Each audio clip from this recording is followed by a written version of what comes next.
surtout pour la colère ou le non-pardon, comme vous avez vu la vidéo où je parle de ça, Oui. c'est important de comprendre que c'est normal qu'une fois qu'on a pardonné, on ait la tentation de nouveau pas pardonner. Oui. Parce qu'on peut pas faire comme si la chose n'avait pas, s'était pas passée. Oui, oui, tout à fait. Mais quand on a ça, on dit non, j'ai décidé de ne pas rentrer là-dedans, je ne rentre pas. Oui.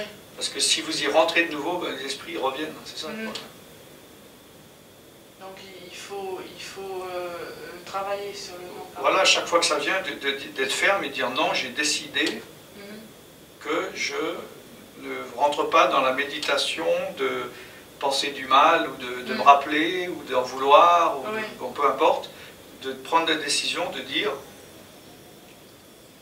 parce que le diable il est là pour dire oui mais c'est bien arrivé, c'est trop facile de pardonner, il donne toutes les mauvaises raisons pour qu'on dise ah ouais finalement j'ai eu tort de pardonner.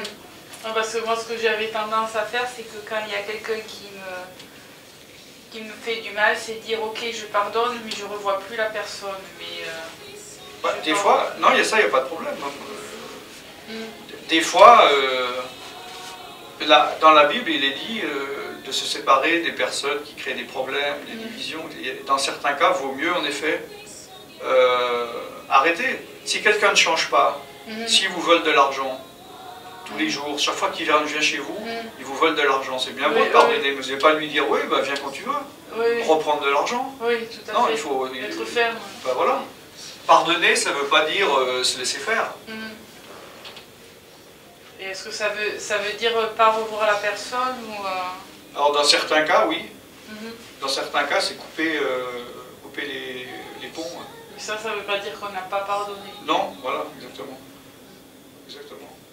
Pardonner, c'est si par exemple je suis quelque chose avec quelqu'un, c'est si je revois la personne dans la rue, lui dire bonjour et pas l'éviter, ça c'est pardonner. Voilà, c'est-à-dire que si par exemple quelqu'un vous a fait une offense bon, sans faire exprès, ou bien pendant un temps il était méchant, et puis après il se rend compte, il demande pardon, puis vous voyez que il a changé, vous pouvez le revoir. Oui, mais si vous voyez qu'il profite de votre faiblesse, parce que souvent on se dit ouais les chrétiens c'est trop facile, ils pardonnent, on va profiter d'eux, à ce moment-là, il ne faut pas se laisser faire. On dit vaut mieux couper le pont avec cette personne. Moi j'ai eu des personnes, même des chrétiens, qui, pour des affaires financières, j'avais une tendance à faire trop confiance parce que c'est des chrétiens, puis qui ont abusé, puis je vois que c'est des gens qui n'ont aucune intention de changer. Bon, je pardonne, mais je ne vais pas refaire affaire avec, je ne vais pas leur donner un contrat, je ne vais pas refaire affaire avec. Tout à fait. À moins qu'un jour, tout d'un coup, ils m'appellent. Ah ouais, écoute, vraiment, là, je suis désolé, vraiment, j'étais dans le péché, je me suis repenti, Dieu a fait la lumière, maintenant, je vraiment... Puis je vois, je perçois, on voit au fruit que l'arbre, il a changé, on peut remettre la confiance. Mais tant que la personne, on sait que si elle continue, on ne va pas la nourrir pour qu'elle continue à nous faire du mal. Donc le non-pardon, c'est souvent quand en fait, quand on est tout le temps en train dans la tête de ressasser ce qui s'est passé, ça c'est un signe. Voilà. Soit en effet de s'apitoyer sur soi-même et puis de se rappeler qu'on est une victime et puis qu'on n'a rien fait, et puis que l'autre est méchant, etc.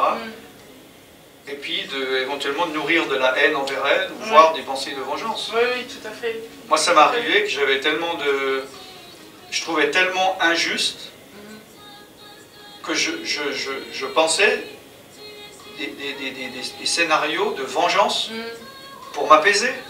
De me dire, si je pouvais, je le prendrais, je lui casserais un bras. Ça me faisait du bien.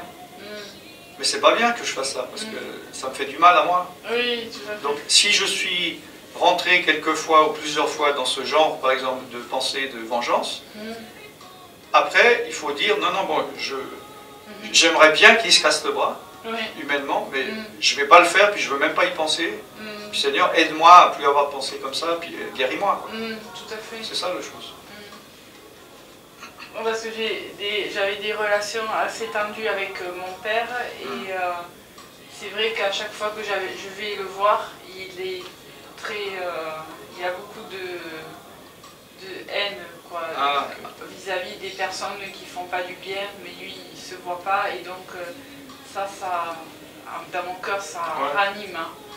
Bon, les parents, c'est vrai que c'est délicat parce que aussi il faut qu'on honore nos parents. Oui, oui, maintenant, c'est vrai qu'il y en a qui ne sont pas honorables, qui ne méritent pas, mais quand même, il faut quand même. Mais oui. on ne peut pas couper les ponts comme ça avec nos parents, comme si c'était avec un voisin qu'on a connu depuis un mois. C'est vraiment les trucs extrêmes. Mais... Je me sens coupable quand il nous invite pour manger et que je trouve des excuses ou quoi pour y aller. Donc ça, c'est... Okay. Ou quand il appelle et que je suis sur la défensive, ça, c'est pas bien.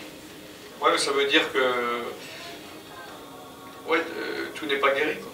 Oui, voilà. Donc là, je me suis dit que quand je vais le voir, je lui pardonne et que je ne suis pas responsable des paroles qu'il dit, des choses qu'il fait. Je suis neutre.